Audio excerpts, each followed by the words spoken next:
Ya, kita ikuti lagunya ya.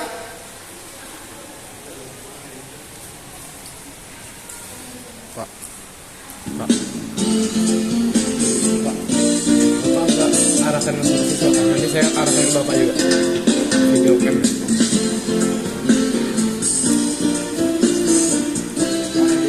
Klik 2 kali. Klik 2 kali, Pak. Mana? Gini. Nah, tuh yang ini kan tadi. Jadi ya. Ayo.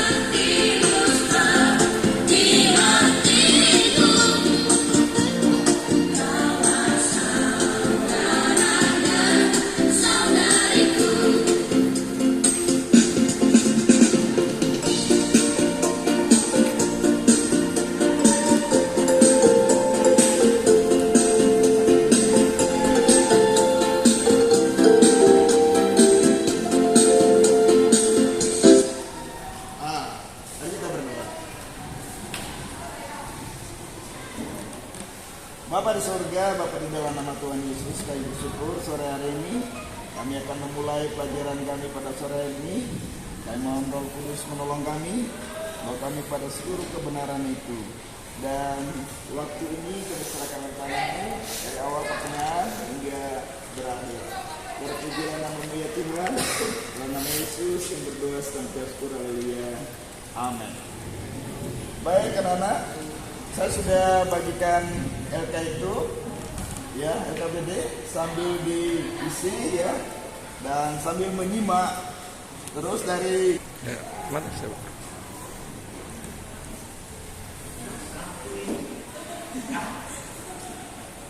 Oke, ini kompetensi intinya. Kemudian kompetensi dasar yang kamu akan peroleh, indikatornya dan juga KKN-nya, ya. Kemudian berikutnya tujuan daripada pembelajaran ini adalah setelah mengikuti proses pembelajaran ini, peserta didik akan diharapkan dapat pertama menghayati karya Allah dalam pertumbuhan gereja, menunjukkan sikap menghargai karya Allah dalam pertumbuhan gereja, memahami bahwa ada bermacam-macam gereja di dunia yang dilahirkan dari berbagai perpecahan itu, menjelaskan hubungan antara gerejanya dengan gereja-gereja yang lain dalam sebuah bagian gereja, menyebutkan sejumlah bentuk kerjasama di dalam gerejanya dengan gereja yang lain dan yang ada di sekitar gerejanya itu. Terakhir menjelaskan bahwa perpecahan gereja bertentangan dengan kehendak Tuhan Yesus yang menginginkan murid-muridnya hidup damai dan saling mengasihi. Ya. Nah, itu kegiatan satu nanti disebutkan di LKPD-nya itu denominasi gereja masing-masing ya. Pentakosta, GPIB disebutkan di situ. Kemudian yang kegiatan 2 itu nanti disebutkan alasan mengapa begitu banyak denominasi gereja. Nanti setelah Bapak jelaskan bisa dapatkan poin itu. Kemudian bagian B itu gereja yang terpecah-pecah. Nah ini bagian yang akan kita pelajari ya. Nah, pada perjamuan terakhir bersama murid-muridnya, Tuhan Yesus sudah berdoa. Jadi sambil menyimak, mencatat, dan apa yang menjadi pertanyaan di LKPD itu bisa diisi. Dan nanti buat kita pertanyaan-pertanyaan masing-masing. Apa yang belum jelas dari penjelasan Bapak ya, seperti itu. Ya, jadi yang pertama pada perjamuan terakhir bersama murid-muridnya, Tuhan Yesus berdoa agar murid-muridnya dan semua pengikutnya tetap bersatu. Kesatuan itu yang dikehendaki oleh Tuhan Yesus. Nah, ancaman perpecahan pertama adalah soal sunat, yaitu antara Petrus dan Paulus. Nah, solusinya adalah pada tahun 50 Masehi diadakan sidang di Yerusalem. Itu adalah konferensi apostolik.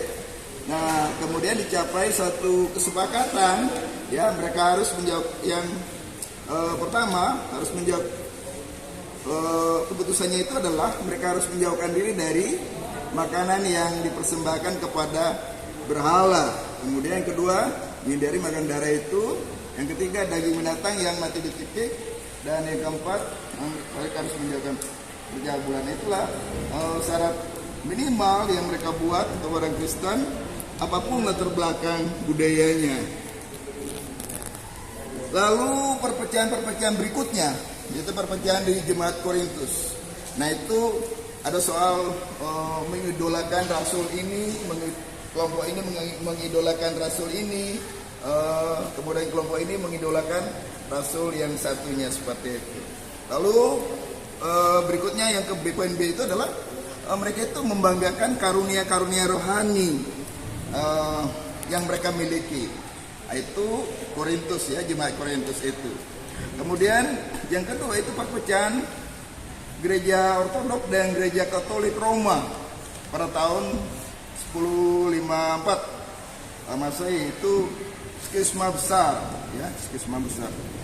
Karena gereja-gereja timur merasa bahwa gereja barat telah menambahkan kata Filokue dalam pengakuan iman Nicea dan juga pengakuan iman Konstantinopel itu, sehingga kata-kata kami percaya kepada Roh Kudus yang keluar dari Sang Bapa dan Sang Anak, kata-kata Sang dan Sang Anak dirasa oleh gereja timur sebagai pelecehan terhadap Roh Kudus dan menjadikannya lebih rendah dan tidak lagi sejajar dengan anak itu.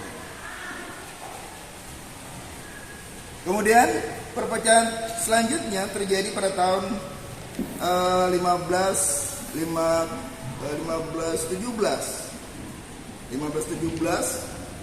di mana Martin Luther melakukan 95 dalilnya di pintu gerbang di Wittenberg, mengkritik praktik-praktik yang dilakukan oleh gereja Katolik saat itu, seperti penjualan surat-surat pengakuan iman, pengakuan dosa ya, penjualan surat-surat pengakuan dosa, pengumpulan relikui orang-orang kudus untuk meningkatkan kesempatan untuk melepaskan diri dari api penyucian dan lain-lain. Nah, itu skisma besar. Setelah skisma besar terjadi perpecahan selanjutnya pada tahun 1517, sehingga muncullah gerakan reformasi di dalam gereja yang dipelopori oleh Martin Luther, bapak reformator ya, bapak reformator dalam gereja, seperti itu. Dan yang keempat adalah perpecahan-perpecahan lain yang terus terjadi.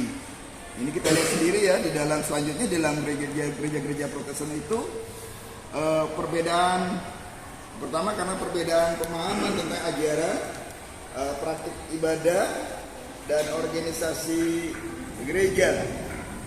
Kemudian yang poin B, pertikaian antara individu-individu tertentu memecah belah gereja.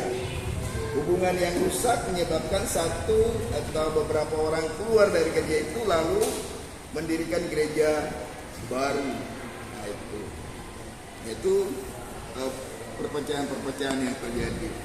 Nah, kegiatan yang ketiga itu, coba kamu mengamati gerejamu. Amati gerejamu masing-masing. Apakah yang terjadi di gereja Korintus itu terjadi juga di gerejamu? Itu mengidolakan pendeta anu, pendeta A, pendeta B, pendeta C, ya. Itu Korintus itu. Apakah di gerejamu ada seperti itu? Ya. Kemudian membanggakan karunia-karunia yang dimiliki. Padahal semua karunia itu berguna untuk pembangunan tubuh Kristus, seperti itu. Tidak ada yang lebih utama, tidak ada yang lebih istimewa, semua istimewa, seperti itu. Nah, gereja di Indonesia.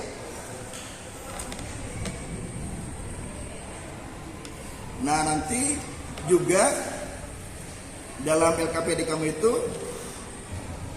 coba kamu apa yang kamu tahu tentang sejarah gerejamu. Misalnya ya, Ada yang dari gereja Toraja? Ada? Nah, mungkin kamu tahu sejarah gereja Toraja itu seperti apa? Coba tulis ya. Tulis ceritanya, sejarahnya itu ya. Seperti itu. Atau yang dari gereja GPIB misalnya. Nah, coba apa yang kamu tahu tentang sejarah GPIB? Nah, itu ditulis di kegiatan yang kamu ada dalam KPD itu. Nah, kemudian gereja mengusahakan kesejahteraan kota. Gereja mengusahakan kesejahteraan kota. Jadi adanya gereja-gereja itu di setiap kota, di setiap tempat itu supaya menjadi berkat bagi kota-kota di mana gereja itu berdiri. Yeremia 29 ayat 7 dikatakan di situ, usahakanlah kesejahteraan kota kemana kamu aku buang, dan berdoalah untuk kota itu kepada Tuhan, sebab kesejahteraannya adalah kesejahteraanmu.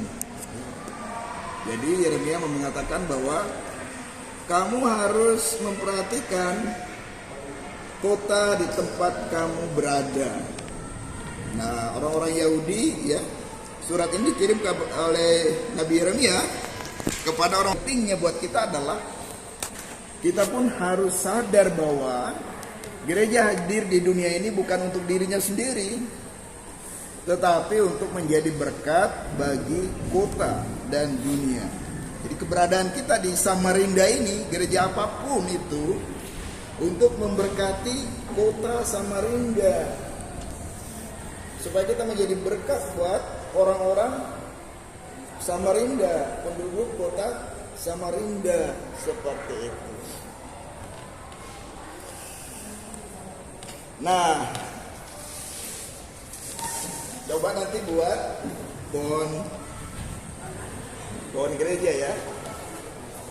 Setelah catatan di separuh lembaran itu ya, buat ya. Di separuh ini catatannya di atas, separuhnya itu pohon gereja. Kita mulai urut seperti tadi itu. Apa yang kita tahu bahwa gereja itu dimulai dari Yerusalem. Jadi pohonnya itu Yerusalem, kemudian berkembang sampai ke Antioquia, kemudian ke Alexandria, kemudian Konstantinopel, di mana daerah-daerah itu menjadi keuskupan. Ada 4 keuskupan. Nah, itu pohonnya. Lalu setelah itu buat cabang pertama ke kanan itu gereja Ortodoks Timur, gereja Ortodoks Timur. Lalu cabang ke kiri ke atas, di atasnya itu gereja Katolik.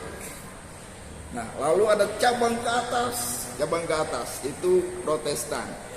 Nah, lalu ada cabang-cabang lagi dari Protestan, itu banyak sekali cabang-cabang seperti itu. Coba buat ya, nanti dipresentasikan di depan ya. Dari 4 kelompok ini yang mana hasilnya yang bagus itu ya, dibuat ya. Nanti ada wakil-wakilnya ya, masing-masing bikin, dibantu temannya. Nanti yang mana yang mewakili kelompoknya bawa ke depan ya, seperti itu.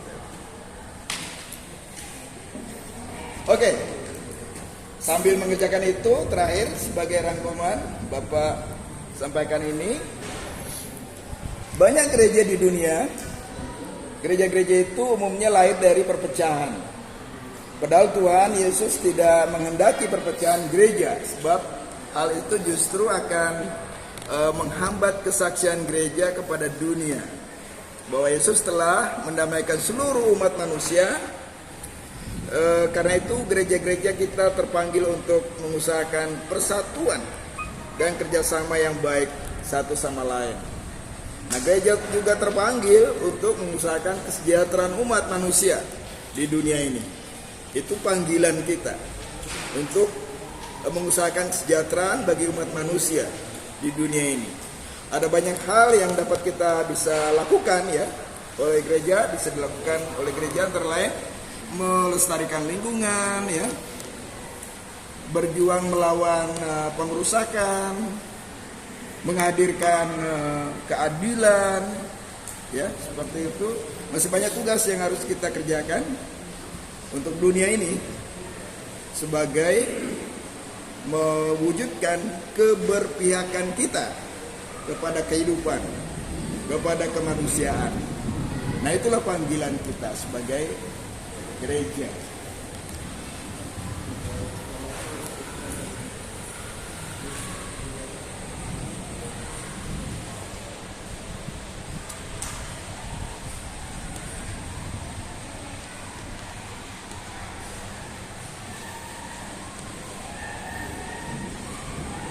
Nah, ini sementara dikerjakan, ya, Bapak perlihatkan. Ini adalah Paus Gregorius. Dia berkuasa pada tahun 1020 sampai 1085. Nah, pada masa kekuasaan dia inilah terjadi skisma besar itu ya. Skisma besar tahun 1045 itu. Ini sekedar pengetahuan ya, supaya Bapak sampaikan ini. Nah, jadi penyebab skisma besar itu, ini adalah beberapa tendensi pemicu terjadinya skisma di dalam gereja barat dan timur. Pertama adalah rivalitas pribadi. Rivalitas ini lebih mengarah kepada kontroversi gengsi otoritas dalam gereja. Kekuasaan, alasan pertama itu kekuasaan. Kemudian yang kedua adalah persaingan menyangkut bidang ekonomi, sosial, dan kebangsaan antara Roma dan Konstantinopel. Jadi Roma itu pusat kekuasaan dan di timur Konstantinopel itu adalah pusat kekuasaan juga. Dan itu adalah negara adidaya kekristenan. Kemudian yang ketiga adalah persaingan antar Tata Roma dan Konstantinopel. Ada persaingan. Yang keempat adalah perbedaan rumusan iman. Dan yang terakhir adalah masalah-masalah yang berkenaan dengan tata tertib seperti selibat imam dan lain-lain itu ya, seperti itu. Nah, ada yang tahu ini? Tahu ini? Ini adalah Patriark Ekumenis. Dia pemersatu ya, yang mempersatukan gereja-gereja Ortodok Timur gitu ya, yang dari mereka memakai ritus-ritus Yunani ya. Barat itu memakai ritus Itali.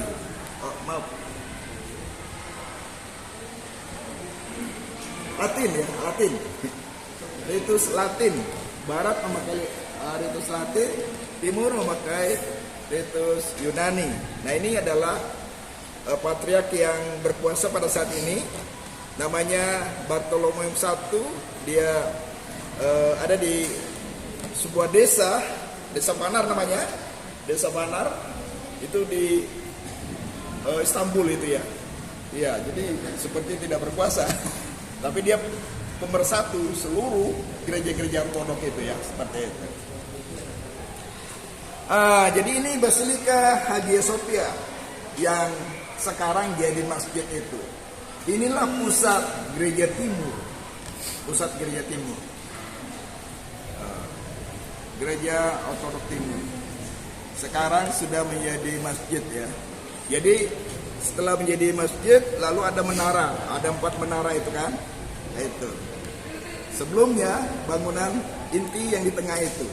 Jadi menara itu adalah tambahan setelah menjadi masjid.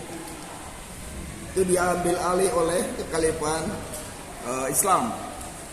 Karena pertikaian orang-orang Kristen, akibatnya mereka menjadi lemah dan mereka dikuasai seperti itu. Ini Basilika Santo Petrus di Vatikan. Ini menjadi pusat Katolik ya, pusat Katolik.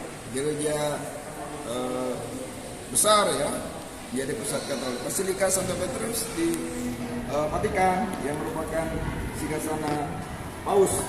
Sekarang tahu Paus sekarang siapa namanya? Paus Fransiskus yang berkuasa sekarang. untuk tambahan. Nah, ini Martin Luther.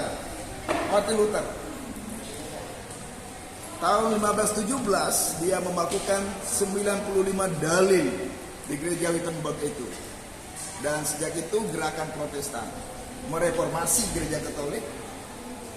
Dia sebenarnya tidak mau keluar dari gereja itu, tapi karena dia dianggap menyimpang, ya, dianggap sesat sehingga dikeluarkan, maka itu memunculkan gereja baru, gereja Protestan seperti itu. Nah, ini gereja Protestan bersatu di Berlin, gereja besar ya di Berlin. Ini gereja Protestan. Baik. Kemudian ini di dalam ruangannya ya, interiornya bagus sekali ya. Yang gereja tadi ini interiornya seperti ini, bagus. Kalian bisa cari di internet ya. Di sumber belajar itu banyak sekali. Dari guru, dari buku-buku, dari internet, dari pengalaman di lingkungan, itu dalam kehidupan sehari-hari kalian bisa dapat ilmu pengetahuan ya, seperti itu. Nah, ini salah satu gereja Protestan terbesar di Jerman, gitu ya. Nah, ini untuk pengetahuan aja, kalian bisa cari di Wikipedia ya, Wikipedia tentang Protestanisme, tentang Protestantisme itu, Protestanisme itu ada di Google ya, bisa dilihat dari internet ya. Nah, Protestan merupakan sebuah mazhab dalam agama Kristen. Mazhab atau denominasi ini muncul setelah protes Martin Luther pada tahun 1517 dengan 95 dalilnya. Kata Protestan sendiri diaplikasikan kepada umat Kristen yang menolak otoritas gereja Katolik. Pergerakan reformasi atau pembaruan yang diterapkan Martin Luther bukanlah yang pertama kali di kalangan gereja Katolik, karena sebelumnya ada juga gerakan-gerakan seperti yang terjadi di Prancis dipimpin oleh Peter Waldo. Sekarang para pengikutnya tergabung dalam gereja Waldensis yang pada pertengahan abad ke-12 dan di Bohemia kini termasuk Ceko di bawah pimpinan John Hus atau Johannes Hus 1369-1415. Gerakan Waldensis banyak terdapat di Italia dan beberapa negara yang mempunyai banyak imigran dari Italia seperti Uruguay itu. Sementara para pengikut Johannes Hus Bohemia sudah bergabung dengan gereja Calvinis. Nah, di Indonesia tahun 2005 ya, sekitar 5,9% atau 14.276.459 dari 241.973.89 penduduk adalah Protestan. Jadi jumlah Protestan di Indonesia itu sekitar 5,9%, gitu ya.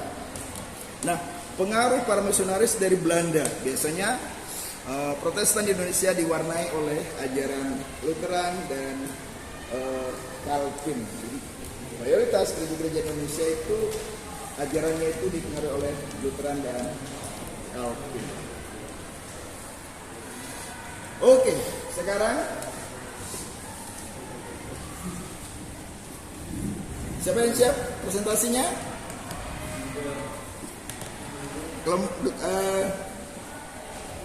Kelompok 1 sudah siap menunjukkan hasilnya.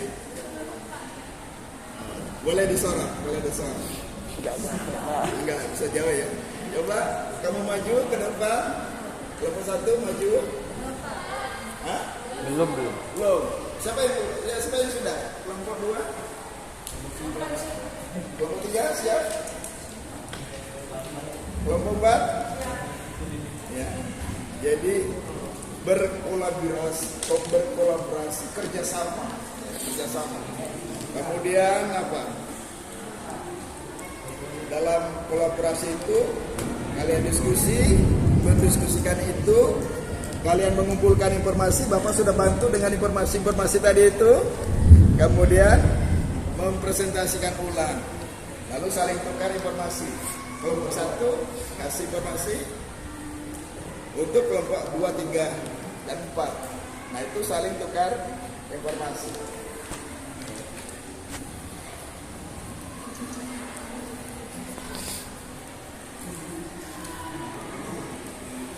Nah, nanti presentasinya itu adalah menyampaikan hasil. Nah, itu bentuk komunikasi ya. Mempresentasikan hasilnya itu mengemukakan pendapat ya, mengemukakan pendapat atas presentasi temannya, kemudian bertanya apa-apa yang belum jelas, bisa tanya ke yang presentasi, bisa juga nanti Bapak bantu menjelaskan atau menjawab pertanyaan itu. Silakan.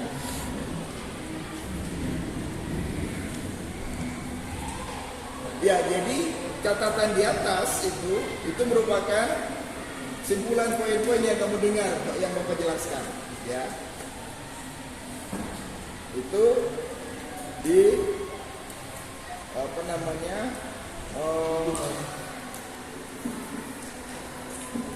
catatan kamu itu di bagian atas itu ya.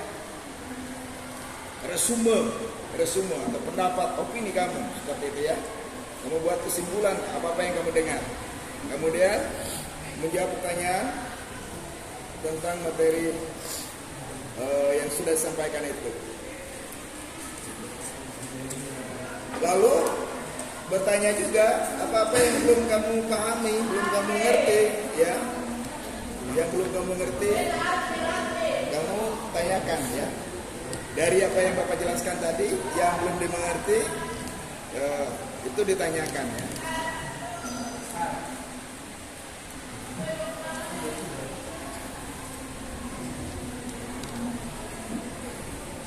Oke, kelompok 1 sudah siap? Tunjukkan hasilnya. Mana? Kelompok 1.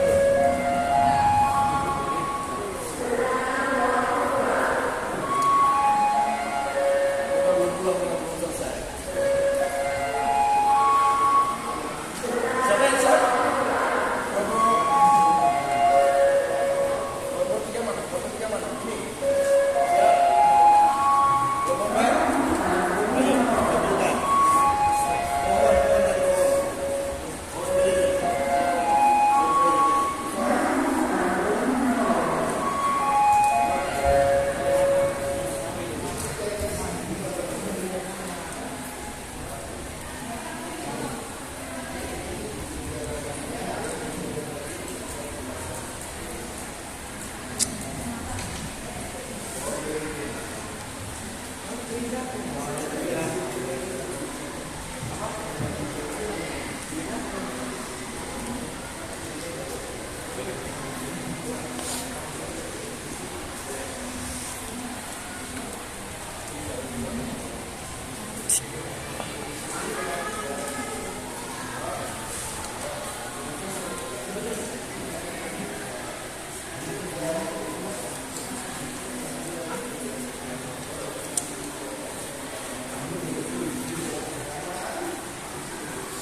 terbatas.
Sudah bisa.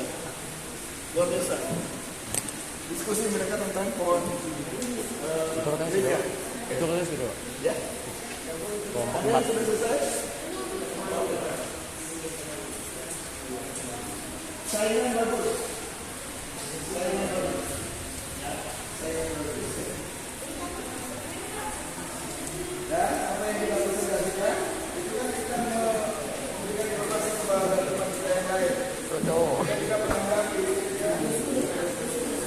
Jadi, diskusi, ya saling berbagi informasi. Dan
siap, Mbak? Siap Pak.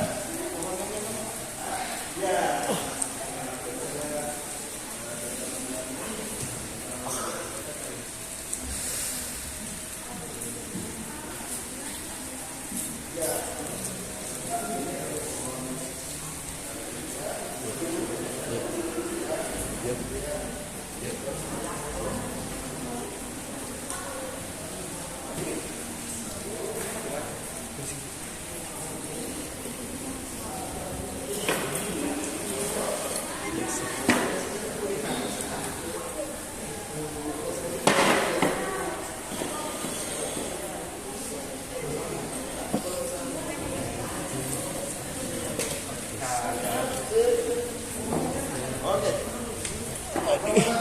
Silakan. diperlihatkan karyanya dan dijelaskan ya. Dijelaskan.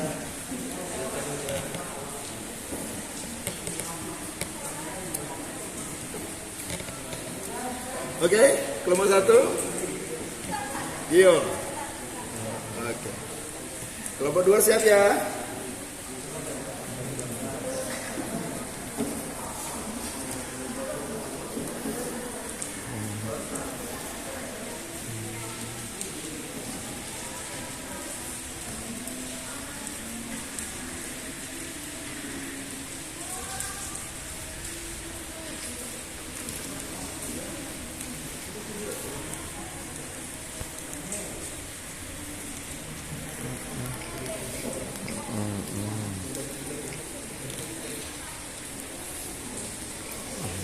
Ayo kelompok 1.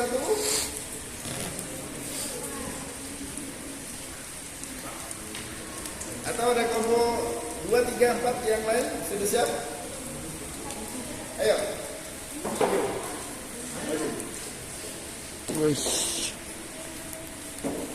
Tutup. Jangan ada gangguan.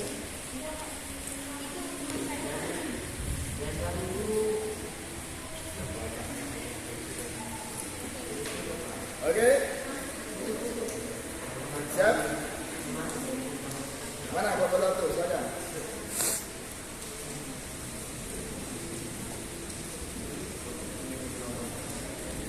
Ayo, ditunggu kelompok 1.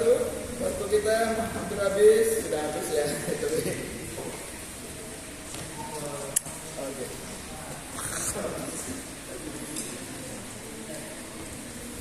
Jadwal sekolah sudah selesai, lonceng sudah mulai pulang tadi itu ya.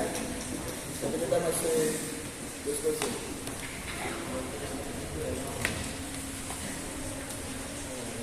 Ayo, cepat. Pohon gereja. Ya. Awalnya itu berawal dari Konstantinopel, Ada Yerusalem. Antioquia dan Yerusalem. Kemudian dari perpecahan menjadi Ortodoks, kemudian Katolik dan terakhir Protestan.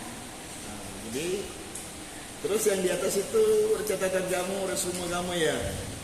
Iya Pak. Oke, resumenya.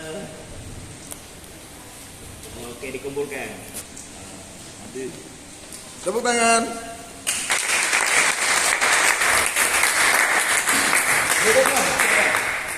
Berikutnya siapa? Ayo, maju. Kelompok 3 ya, kelompok 3. Kelompok Siap 3. presentasinya pohon gerejanya ya. Selamat siang, saya akan mempresentasikan tentang pohon gereja. Pohon gereja berawal dari Yerusalem, Antioquia, Alexandria, dan Konstantinopel. Gereja ini memiliki cabang yaitu Ortodoks, Katolik, dan juga Protestan. Lihat, selesai, tepuk tangan.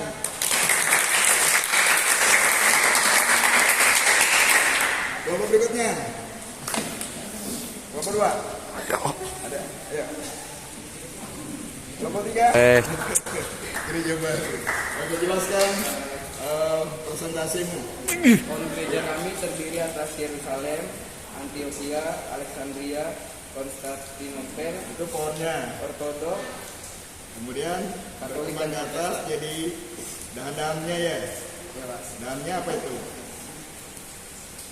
Ortodoks, Katolik dan Protestan, Ortodok, Katolik dan Protestan. Katolik dulu, baru Protestan di atasnya. Oke, nggak apa-apa. Oke, tepuk tangan. Yang terakhir kelompok 2. Ya. Kelompok 2. Mana orangnya? Kok hilang? Oh, ini dah. Jadi pohon ini terdiri dari 4 Pohon apa itu? pohon. Gereja. Pohon gereja. Kamu tunjukkan gambarmu. Nah, Oke, kelihatan. gambarnya dia seperti itu. Nggak kelihatan. Bentar, lagi. Jadi dia Alexandria, menjadi 3 Ortodoks, Katolik dan Protestan ya. Oke, tepuk tangan.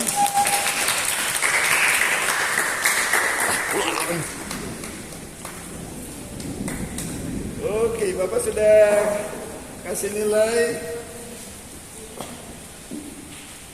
95 kelompok 1.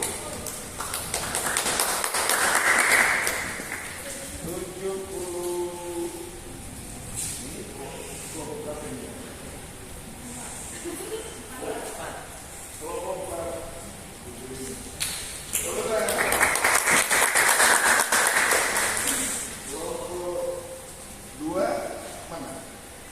Yang tiga? Ya, 80. Ini kelompok 3.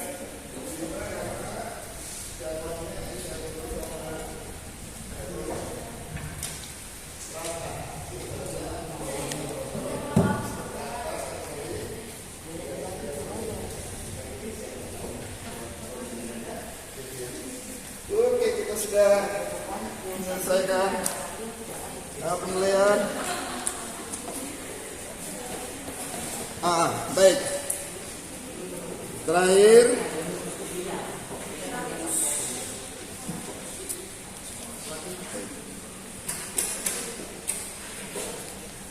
ini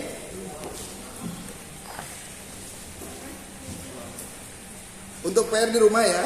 Untuk PR di rumah, buat daftar gereja-gereja Protestan, GPIB, GPDI, Tabernakel, macam-macam itu ya.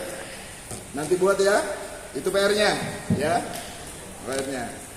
Untuk kita pelajari lagi, diskusikan lagi di pertemuan berikutnya. Nah, di rumah baca materi selanjutnya itu ya. Bab 3 baca ya, bab 3 itu. Oke. Tadi itu kelompok 1 itu peringkat pertama ya. Kemudian kelompok yang 80 tadi kelompok mana? Kelompok 2 peringkat 2. Kemudian kelompok 3 dan 4 itu peringkat 3. Tepuk tangan. Baik.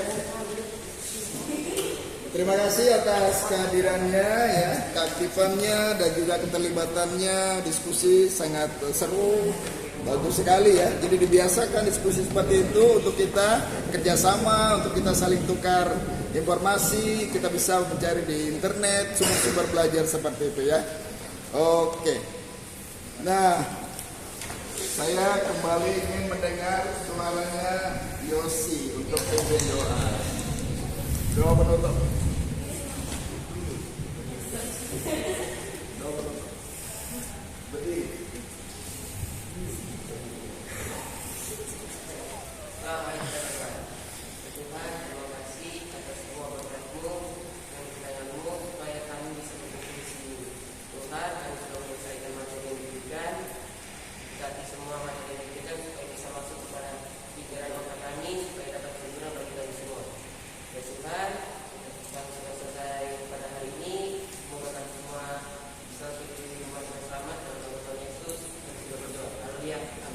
Kita naikkan pujian Bapak terima kasih. Bapak terima kasih. Ayo semuanya. Bapak terima kasih. Bapak di dalam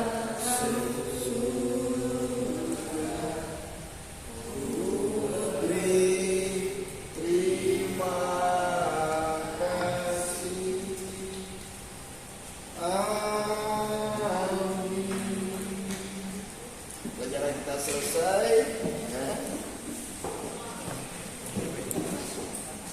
ya, pelajaran Pak kita hari ini sudah selesai. Shalom.